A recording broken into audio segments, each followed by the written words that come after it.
India has stopped waiting for the world's approval. It no longer plays defense. It's no longer reacting to the decisions of superpowers. It's making them. And that right there is the paradigm shift the West never saw coming. For decades, India was boxed in being called the land of potential, but never the executor of it. But when you push a nation for too long, when you underestimate it generation after generation, you create something dangerous. You create a hunger so deep, so personal, that it becomes unshakable. That's what we're seeing now. India is not rising politely. It's rising with intention. This is a country that faced colonization, division, and global condescension, and still did not break. Now it's using that very trauma as fuel. It has learned the language of the world, technology, strategy, economics, and it's speaking it louder than ever. Every satellite launched, every startup scaled, every border held is a declaration: we are no longer your subject, we are your equal. Donald Trump may not say it out loud, but he feels it. America's grip is weakening. And China, obsessed with control, watches India's independent path with suspicion. But it's too late to stop what's coming, because India is not rising alone. It is rising with 0.4 billion hearts that remember pain, carry pride, and demand power. And when a nation stops asking for permission and starts acting with purpose, the world doesn't just shift, it shakes. India's rise is not about missiles or markets, it's about mindset. For decades, the global economy revolved around Western manufacturing, Chinese exports, and American consumption. India was seen as the back end, the service desk, the outsourced coder, the call center. But silently, patiently, a revolution was growing in the shadows. Today, India no longer wants a seat at someone else's table. It's building its own. The movement towards Atmanirbharta, self-reliance, is not just a slogan, it's a declaration of war against dependency. And the world is unprepared for the consequences. When 1 billion people begin producing what they used to import, the global trade game doesn't just change, it collapses in on itself.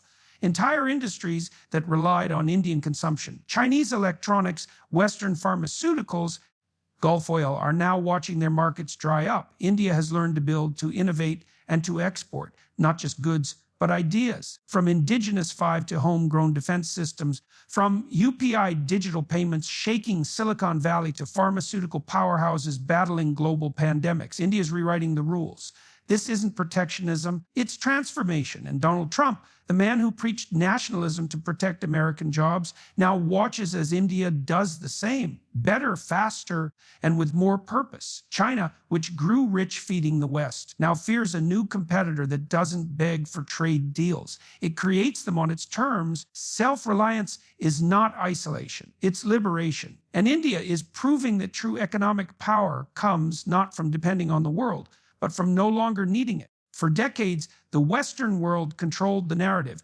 It defined what success looked like, what civilization meant, and who the heroes were. India was romanticized when convenient, mocked when assertive, and ignored when inconvenient. But that era is dying. India is no longer willing to be a supporting character in someone else's story. It is becoming the author, and the world is uncomfortable. Cultural power is no longer about Bollywood smiles and yoga retreats. It's about reclaiming truth. History, identity, and India is doing it with unapologetic intensity. Today, Indian voices are no longer filtered through foreign lenses. Whether it's global media, tech platforms, or academia, Indian thinkers, creators, and leaders are refusing to be edited, muted, or reshaped. From spiritual philosophy to hard science, from historical revision, pop culture dominance, India is dismantling the Western monopoly on meaning. And that threatens more than just egos. It threatens control. For every Hollywood movie that once mocked Indian accents, now there's an Indian blockbuster that outsells it. For every historian who distorted India's past, now there's a generation rewriting it with pride and precision. This cultural resurgence is not loud. It's relentless. It doesn't ask for validation. It demands respect. Trump senses it. The global media doesn't know how to contain it. And China, rigid and monolithic, can't replicate it, because true cultural power comes from truth. And India is finally speaking its own without shame. When a civilization reclaims its voice, it doesn't echo roars, and the world cannot unheard it. India has mastered the one game that even superpowers often fail at: balance. While the United States builds alliances with ultimatums and China spreads influence with debt traps, India walks a path of calculated diplomacy rooted in mutual respect, not manipulation. And that makes it dangerous in the eyes of traditional power blocs. India doesn't need to pick sides. It is becoming the side others want to stand with, from Brexit to QAD, from oil deals with Iran to tech partnerships to the West. India is playing all sides without betraying itself. This is not confusion. It is clarity. It's strategy born of centuries of survival, invasion, colonization, and while America isolates and China intimidates, India negotiates. It doesn't shout, it shifts slowly, strategically. And now it's the pivot the world is leaning toward. Nations in Africa, Southeast Asia, and the Middle East are no longer to Washington or Beijing for direction. They're calling New Delhi. Why? Because India represents something rare in global politics, trust without tyranny, and that is shaking the architecture of world power. Trump, once confident in America's global dominance, now watches as nations flirt with a new ally that doesn't bully or beg. China, desperate to monopolize Asia, sees its influence diluted by India's growing relevance. What the world is witnessing isn't just diplomacy.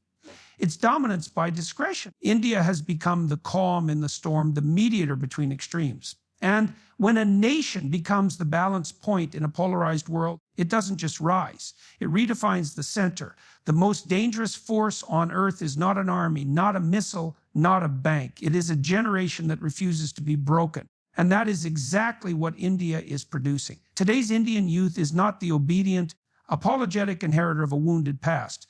It is the fierce architect of a powerful future. No longer content with survival, they are obsessed with dominance, not in the form of conquest, but in the mastery of every field they touch. Technology, philosophy, defense, cinema, entrepreneurship, AI. Everywhere you look, a new wave of Indians is rising with one messaging: we are not behind, we are building ahead. They are fluent in the language of the West, but rooted in the soul of the East. They quote ancient texts and code quantum software. They respect tradition, but refuse to be shackled by it. This synthesis of heritage and innovation is terrifying for outdated powers because it creates something they cannot, replicating depth with speed. Trump sees it in the boardrooms filled with Indian CEOs. China sees it in the startups that bypass their platforms. The old world fears this generation because it doesn't ask for permission. It demands results. And when 600 million minds wake up with fire in their bellies and technology at their fingertips, the world can't help but shift. This isn't a youth obsessed with leaving India. It's a youth obsessed with transforming it. And that is the final warning to the world. India's future isn't coming. It's already here. And it's unstoppable.